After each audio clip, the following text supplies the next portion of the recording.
Hola clase, espero que vaya bien su semana de regreso de vacaciones. En lo personal he estado atendiendo un curso del trayecto de práctica y entre otras actividades. Sí ha estado un poco pesado el trabajo, pero como les comentaba en el chat, la actividad que tenía diseñada para el martes no quería que pasara desapercibida porque es un artículo que me llamó bastante la atención.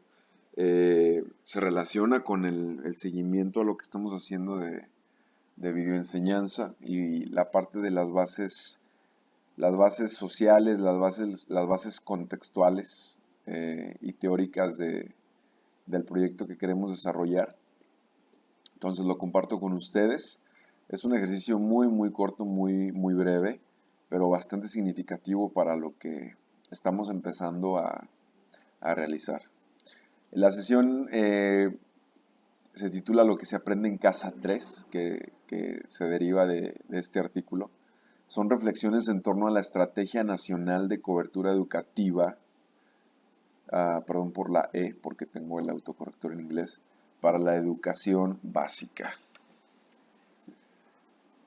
Este artículo lo desarrolla una investigadora de la UNIES y de la UNAM, la doctora en educación Ana Razo, profesora investigadora del Centro de Investigación y Docencias Económicas de CIDE de Ciudad de México. Y cuando abran el link van a encontrar en la página de Nexos el encabezado de la misma manera, lo que se aprende en casa 3. Es un texto que retoma. Para empezar, celebra el esfuerzo de toda la gente que está detrás del programa de Aprende en Casa, porque es un esfuerzo muy grande, una cantidad inmensa de dinero que se está gastando en estos recursos. Pero lo que me llamó mucho la atención de este artículo es cómo la doctora se dedica a analizar las cápsulas de video y de manera muy acertada nos hace ver los elementos que son vitales para desarrollar una clase por medio de video y todo este diálogo intrínseco o este diálogo silencioso que tiene que existir al momento de estar realizando una actividad de enseñanza para que se dé el aprendizaje del otro lado de la pantalla. Entonces, de manera general, ella plantea el análisis de dos sesiones de preescolar y hace la diferencia en que al momento de analizar los contenidos de video de Aprende en Casa del nivel de preescolar, es evidente que las personas que están dando la clase están siguiendo un guión y son personas que se dedican a la conducción o a la, pues sí, a la actuación. Es muy evidente la falta de recurso pedagógico y de noción didáctica de lo que se está haciendo. Porque en la segunda parte del artículo ella hace el contraste con una clase de lengua materna para primaria, donde deja muy claro que en nivel primaria lo que decidieron hacer fue poner frente a las cámaras a titulares de primaria. O sea, literalmente se llevaron a maestros que trabajaban en escuelas primarias y les dijeron que dieran la clase tal cual, pensado en que se iba a reproducir por video y cómo querían que sus alumnos aprendieran. Al término cuando terminen de leer el artículo se darán cuenta de la diferencia abismal entre un nivel educativo y otro, todo a partir de las nociones o la falta de nociones de didáctica y de pedagogía de cada una de las maestras.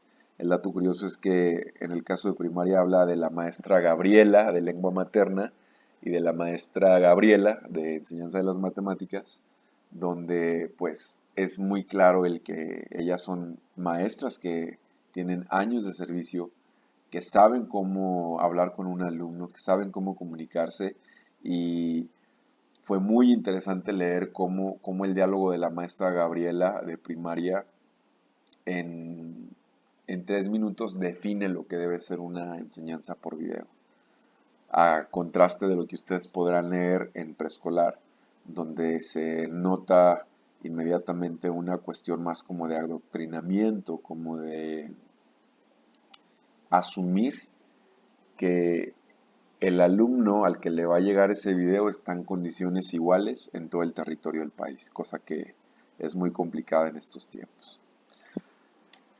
Así es como va a aparecer el artículo para ustedes en internet. Y el objetivo de esta actividad, bueno, ya platiqué un poco sobre el texto, pero quería compartir eso también, es que pues vamos hacia ese proyecto de práctica y vamos integrando muchos elementos. Vamos a usar muchos recursos de muchas materias que ya hemos visto y es relevante sí hacer como una pausa, o sea, detener este proceso y revisar qué cimientos y qué elocuencias tengo ya yo como futuro profesionista de enseñanza del inglés. O sea, de verdad, tengo ya un acervo bibliográfico mental interno que me permite identificar ya una buena planeación, una buena clase, elementos de la gramática, elementos de la fonética, enseñanza del vocabulario, eh, la parte de la lírica y de la literatura inmiscuidas en mis clases del inglés, etcétera. Am, es entender la magnitud de este proyecto. Y yo se los he dicho desde el inicio, eh, el proyecto de práctica no se hace porque es obligatorio hacerse. Tiene que tener un objetivo y a ti practicante te tiene que hacer eco. Tiene que tener sentido para ti lo que estás haciendo y por qué lo estás haciendo en estas condiciones que estamos ahora. Entonces, si yo logro como practicante entender por qué me estoy integrando a este proyecto de trabajo y por qué me están pidiendo lo que me están pidiendo, y noto las herramientas que me va a arrojar, entonces puedo dimensionar el impacto que va a tener en mí. Me puedo considerar yo más competente de hace un semestre o 2 semestres atrás, con todas las implicaciones y las complicaciones que ha tenido estar desde casa. Y sobre todo desde el aspecto pedagógico y competencial, si yo me veo ya a mí mismo en concepto profesional como un profesor más completo, pedagógicamente, de manera didáctica, de manera emocional, un autoconcepto de quién soy yo como profesor, quién soy yo como profesora, y si en verdad me estoy acercando a lo que a mí me gustaría desempeñarme más adelante. Creo que vale la pena hacer esa reflexión y detenernos en esta parte y el artículo de la doctora viene como anillo al dedo para hacer esta reflexión. Hay 3 ideas centrales que las cito directamente del artículo de la doctora, que el principio del aprendizaje pues es que tiene que haber curiosidad, te tiene que despertar y te tiene que motivar, tiene que haber un desafío, te tiene que interesar algo, o sea, lo que yo te ponga que vas a hacer tiene que estar contextualizado. No puedo estar haciendo una simulación de tu entorno, de tu contexto y pedirte que hagas algo diferente o algo imposible, algo con elementos que no tengas a la mano. Entonces, es muy rica la idea que ella comparte que tener información no sirve de nada. Con la información que tienes, ¿qué vas a hacer? Eso es lo que es el aprendizaje. Ponerte a jugar todo el tiempo en una clase tampoco es aprendizaje. Entonces, la curiosidad y el interés, pues es lo que mantiene el proceso educativo, pues, al aire, activo, de manera viva. Sabido es que no puedes tú aprender inglés totalmente por medio de juegos todo el tiempo. Entonces, de ahí la riqueza de la didáctica y de verdad, de la creatividad que cada uno de nosotros pongamos en nuestras clases, en cómo me gustaría que me lo enseñaran a mí, el idioma y cómo pienso que le va a llamar la atención a este público adolescente que tengo ahí en la casa. En este sentido, uno de los mecanismos elementales para motivar la curiosidad es hacer preguntas, hacer cuestionamientos desafiantes a través de un buen diseño de clase, de acciones de indagación de discusiones, de debates y de actividades que ayuden a las y los estudiantes a desarrollar sus propias preguntas. En cuanto a la enseñanza del inglés, el tema que sea que ustedes vayan a dosificar y a establecer para trabajar a lo largo de 3 semanas, no podemos ignorar que tenemos un público adolescente que va de la mano con las tecnologías, que tiene acceso a videojuegos, que tiene acceso a música en inglés, que tiene una serie de estímulos que ustedes como público adolescente de secundaria no tuvieron tanto. Entonces es cambiante cada generación y hay una brecha generacional entre sus futuros alumnos y ustedes, aunque ustedes todavía estén chavos. Aprovechen eso que ustedes identifican que ustedes no dominan, en cuanto a apps, en cuanto a modismos, en cuanto a maneras de comunicarse, porque será una herramienta valiosa para poder encontrarme a la mitad con mis alumnos y no fracasar en el intento. Una de las partes que la doctora pone como, pues sí, como piedra en el camino, y siempre hay un lado B en toda investigación o en todo análisis. Ella habla que, pues con urgencia, se necesitan revisar los principios del aprendizaje, hablando una reforma educativa pues fallida, que fue interrumpida por un cambio de organización federal y que hasta la fecha no ha visto la luz. O sea, seguimos sin acceder a estos nuevos planes y programas y no pasa nada más que el sistema educativo, con la combinación de una pandemia, hay un limbo impresionante. Ella dice que las cosas tienen que cambiar en el sistema educativo. No habla precisamente de lo que se enseña, ni todo este debate que hubo sobre los libros de texto, el director de contenidos de la SEP, no sé si ustedes siguen las noticias, toda esta convocatoria que hubo sobre eh, invitación a creadores de contenido digital y a diseñadores gráficos para abonar a los nuevos libros de texto, pero sin recibir alguna paga. O sea, el discurso se puede perder en muchas polémicas, pero fíjense bien lo que dice la doctora. Incluso desde el análisis que ella hace del programa de Aprende en Casa 3, una de las conclusiones la llevan al mismo punto de partida de muchísimas investigaciones que hay a nivel nacional sobre la educación básica y el fracaso de la educación en México. Y aquí lo dice. Se trata de recuperar los elementos nucleares del aprendizaje y de repensar las escuelas formadoras de docentes. Si los contenidos en las escuelas normales, las clases en las escuelas normales, los alumnos que se están formando en las escuelas normales no son elementos, no son personas, no son actores profesionales que se dediquen a cuestionar, a proponer, a implementar y a mejorar la práctica educativa, entonces el trabajo no se está haciendo como se debe.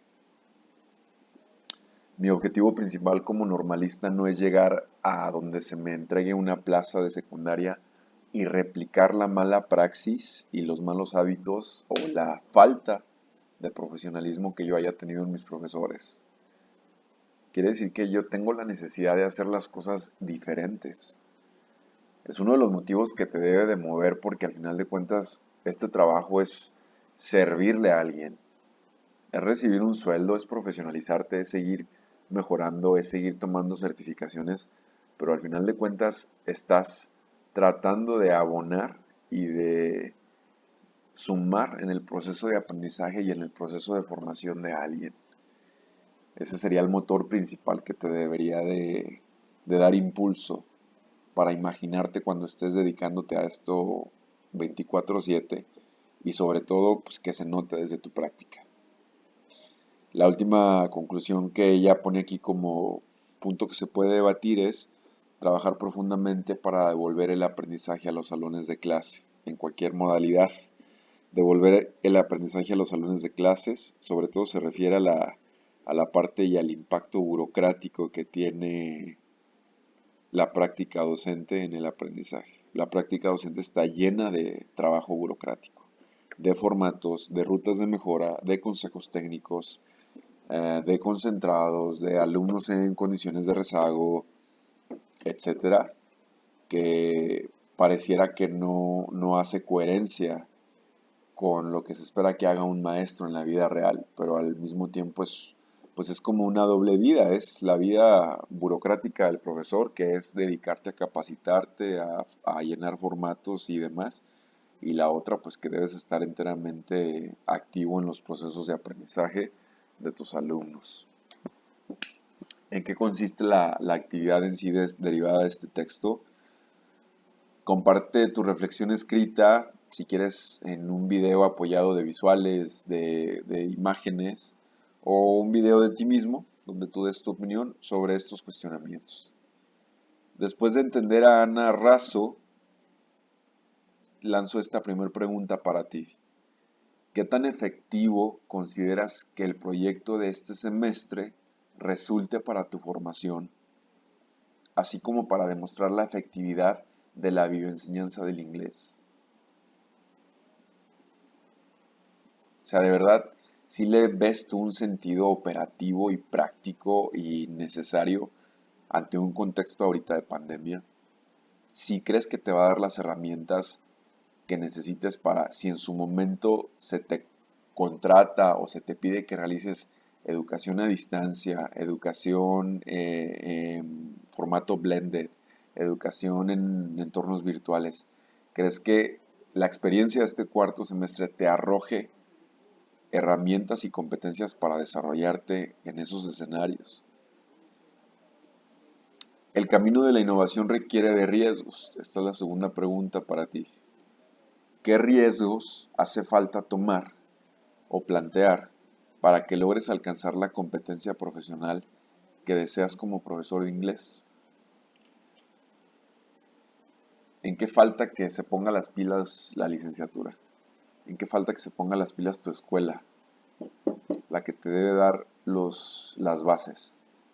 Y la pregunta más importante, ¿en qué falta que te pongas tú las pilas? ¿Cómo puedes abonar tú a, a esta competencia profesional que deseas alcanzar?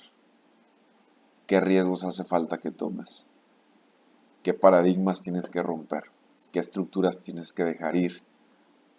¿Qué maneras de organizarte tienes que acoplar, acomodar?